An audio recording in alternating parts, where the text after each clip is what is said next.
Good morning, boys and girls. It's Mrs. Civitella, and I'm coming to you today here in my classroom at Hopewell Christian Preschool. And I'm so excited to be here with you today. I hope that you've had a really, really good summer and that you've been really good listeners to Mom and Dad, and you've heard God and Jesus talking to you in your head and in your heart. That's what we're going to talk about today. We're going to talk about how Noah obeyed God and how he followed what God wanted him to do. So today we're going to take out our Bible. My Bible today is called Jesus Calling, the Bible Storybook. And we're going to open it up to our story, the story of Noah. Okay? So Adam and Eve had Cain, and Cain had children. His children had children, and their children had children. The earth became full of people. Sadly, most of them forgot about God, and they did bad things. This filled his heart with pain. God was so sad about it that he had to stop it. He wanted to make the world a better place. There was one man in all the world who walked with God, and his name was Noah. God told him, "Noah, build an ark and pack it with enough food for you and your family and for all the male and female animals I will send your way. Then enter the boat, all of you." Noah did what God said, and the animals came in pairs: lions and lambs, butterflies and horses, bluebirds and bears, foxes and elephants. Look at all those animals, friends. Look at all those animals walking up the mountain to the ark to get in. Just as God had told Noah, it began to rain. First, just a little, then big raindrops pounded the earth. Hundreds of raindrops, thousands, millions, billions, trillions. There was so much water that the ground started to flood, and Noah's ark, which carried Noah, his family, and every kind of animal in the world, started to float. Before long, the whole earth was covered with water. God's flood destroyed the bad things and washed them all away. Yet everyone and everything in the ark were safe and sound because Noah did what God said. After 40 days and 40 nights, the rain stopped. The sun came out. Slowly, the water went down. God's boat came to rest on top of a tall mountain. Noah sent out a dove to look around. It had no place to land, so it came back to the ark. Noah waited 7 more days, and then he sent it out again. It returned with a fresh olive leaf in its beak. "The flood is over," Noah shouted. "Trees are growing again." To celebrate the world's new beginning, God hung a rainbow in the sky. "I will never again use a flood to destroy the earth," God said. "This rainbow is my promise to all of my people." God knew that bad things would happen again, but he already had another plan. One day he would send his son, Jesus, to save his children from evil.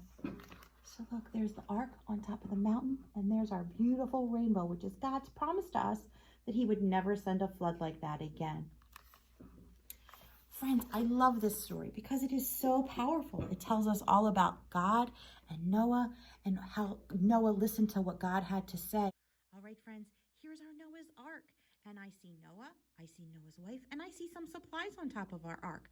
So what we're going to do is we're going to read our story again, and we're going to act out our story with our ark and our animals. All right, so one day, God told Noah to build an ark. A flood was coming, and God wanted Noah and his family to be safe. So Noah did what he was told, even though people had made fun of him. So it sounds like the people that lived near Noah would make fun of him. They were said, "Noah, why are you building an ark? That seems so silly. We live in the middle of a desert. What do we need an ark for?" But Noah didn't care what the people were saying. He said, "You know what? God told me to build this ark, and that's what I'm going to do." He listened and obeyed God's words. When Noah was all finished, God sent 2 of every kind of animal to the ark. So 2 by 2, the animals went inside the big boat. So 2 of each kind, so 2 cows. And we're going to stick them inside of our ark. And then 2 elephants, and we're going to stick them inside of our ark. And then I have 2 zebras. I'm going to stick them inside of our ark. And then look, 2 giraffes. We're going to stick them inside of our ark. It's already starting to get crowded, friends. And then look, here come 2 turtles. And we're going to stick them inside of our ark. It's getting so full. And I have some piggies. Look, here they come. And I'm going to stick this guy in. Oh, I don't know if they're going to fit. And here comes another one.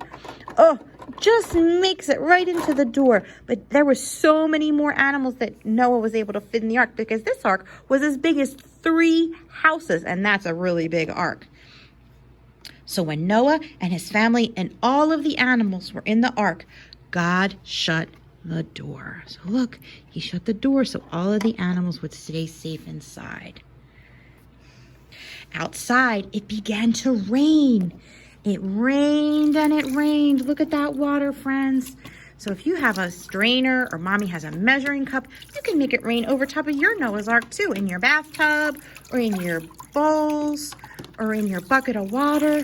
And it rained for 40 days and for 40 nights. Soon the whole earth was flooded with water, and everyone inside Noah's Ark was safe and dry because they were floating on top of the water. And after those 40 days, the rain finally stopped. Noah sent out a dove to look for dry land. If you look closely at my Noah, you can see he has a dove sitting on his arm. And when he sent that dove out, the dove couldn't find any dry land or anything that he could land on, and he came back to the boat. 7 days later, Noah sent his dove out again. Look, there's his dove. And he sent him out to look for dry land. He sent him out to look for trees. And when this dove came back, the dove had an olive branch in his beak. And that's how Noah knew that the land was drying up. Soon, God told Noah that it was safe for everyone to leave the ark. So Noah and the animals went outside and walked on the dry ground. And God put a beautiful rainbow in the sky as a sign of his promise to never flood the world again. So if you look at my picture in my book, friends, you can see there's the ark, and all of the animals are now outside on the dry land enjoying their new home. 2 of each kind. I see fox, I see kangaroos, I see panda bears, I see sheep, I see birds. And look, there's Noah and Noah's wife. And look, there's even some penguins up there. And there's the beautiful rainbow that's God's promise that he would never send anything like that again. He would never flood the world again. Story of Noah's Ark, and that you really liked being able to play with the animals and the ark and the water, especially because, you know, Mrs. Civitella does like to get messy, and that you will play with that, your ark or any kind of boat that you have at your house in either your bathtub or your sink, and that you'll pretend Noah's Ark too. You can always look up the story in your Bible at your house, have mommy and daddy read it to you, or you tell them what we learned today. Tell them how you learned that 2 of each kind of animal were put on the boat, 1 boy and 1 girl, so that when the storm was all over, that all of the animals would be safe. I hope that you are having a wonderful fall and that you're enjoying the nice fresh air and you're getting outside and playing in those nice crispy leaves. I'll see you soon. I miss you.